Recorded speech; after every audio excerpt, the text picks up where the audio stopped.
Okay, so now we're going to take a look at number 20. So these last two problems, which I assume will also be the last two problems on your test, since the tests typically follow the order of the review sheet, these are going to be pretty time consuming and require a fair amount of work.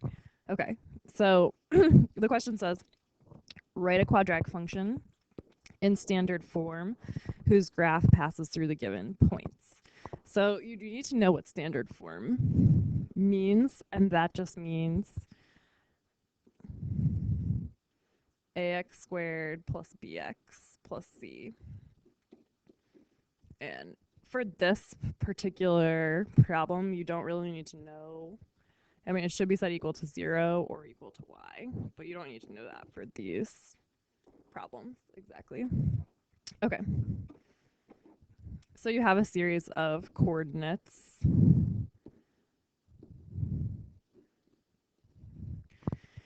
And you're going to determine the values of A, B, and C by plugging these points in to the equation. Okay. So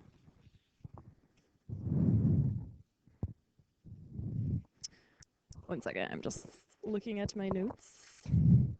Okay. So first, let's plug in 2, 6 into this equation. Okay, so we have A times x squared, which is going to be 2 squared, plus bx, b times 2.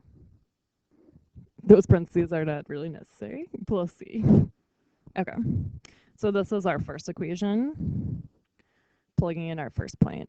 Okay, and next, let's plug in what we have for our second point. So we have a times x, in this case it's negative 2, and that's squared, plus negative 2b, plus c. And our third equation is going to be plugging in 1, 1. So a times 1 squared, which is just going to be 1, plus b times 1, which is just going to be b, plus c. Okay. Next, we want to get something to cancel. We want to get a, b, or c alone. So we could do that by combining the first equation and the second equation. Okay. So first I'm just gonna complete all of these operations. So let me bring this over here. So we'd get 4a plus 2b plus c. And here we'd get 4a minus 2b plus c. And here there's nothing to do. Okay.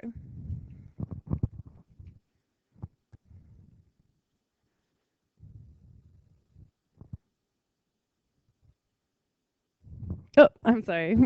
It does matter. I'm sorry, I neglected to mention something. So it actually does matter that all of this equals y. I'm not going to redo the video because it doesn't really matter, because you could just now set these equal to the y values for each of these points, each of these points with these coordinates. Okay, so for the first one, since you plugged in 2 as x, you need to set it equal to 6, since that's the y value when x is 2. And for the second one, you need to set this equal to negative 2. For the last one, you need to set it equal to 1. Okay, so this does matter because now we have something that we can actually do here. We want to combine these two equations in an effort to get rid of at least one variable. So here we can actually get rid of everything except for b if we subtract the bottom equation from the top equation. Okay. So when we subtract, we're going to distribute this subtraction sign all throughout. So we get minus 4a plus 2b minus c plus 2. Okay, and I'm just gonna rewrite this part because it's a little unclear.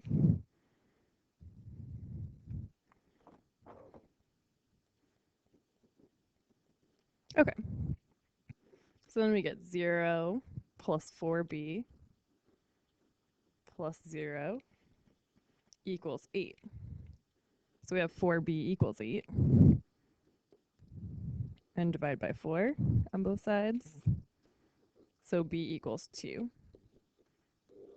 So we know one of the values. Now we could plug that in to the equations to get a and b. Okay.